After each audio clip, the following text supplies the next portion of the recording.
say that, yeah, I've been following politics. This summer I was actually working on a county level campaign for Mark Hackle in Macomb County. Try to keep up with the current events, mostly for classes, but also for personal interest. Fairly politically aware, more so than some percentage of the population, but I'm not an avid follower.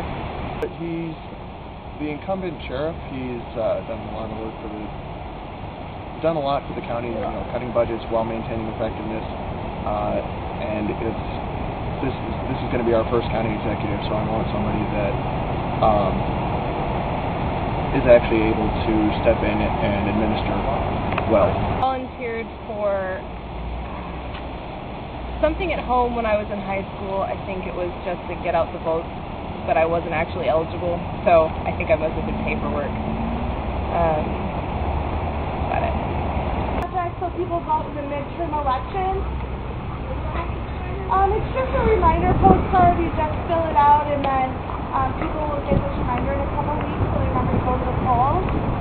Oh, Can I take it and give it back to you? if you could vote on that, would be awesome. I don't have time. Okay, I actually mostly get my news from Jon Stewart from The Daily Show. I do a little bit of newspaper reading, but mostly it makes me frustrated. There is a lot of drama over things that I don't believe should have any actual influence on politics, and a lot less being done as a result of it. I think part of it's that a couple of my cousins and my uncle have been in the military, and I've kind of grown up with that, and I've also always been interested in languages, so I think what's drawn me to politics is the connection between languages, being aware of what's going on in the world, and kind of watching out for my cousins. Well, this is really important midterm election. We have a governor this term in Michigan, and we have a lot of House and Senate that are open this year, so we want to make sure that youth come out to vote. The youth were voting at the highest levels that we've ever seen in history, the second highest level back in 2008. So we wanted. I think it's possible that it is partially because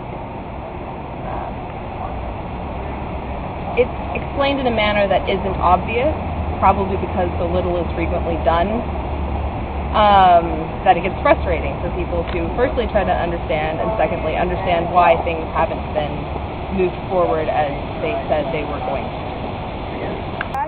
And students are able to fill out cards, and then in a couple of weeks we'll send them a reminder so that they know to get out to the vote.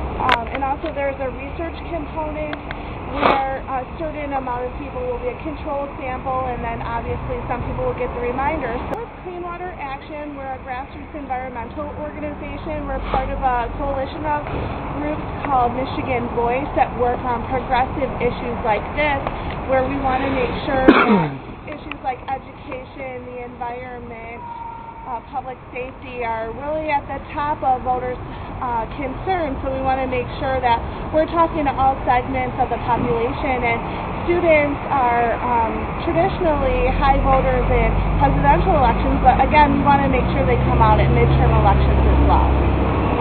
Just what's your name again? Susan Harley. I'm the Clean Water Action Policy Director. Graduated from Michigan State University back in 1998 with an undergraduate degree, and also got my law degree from MSU.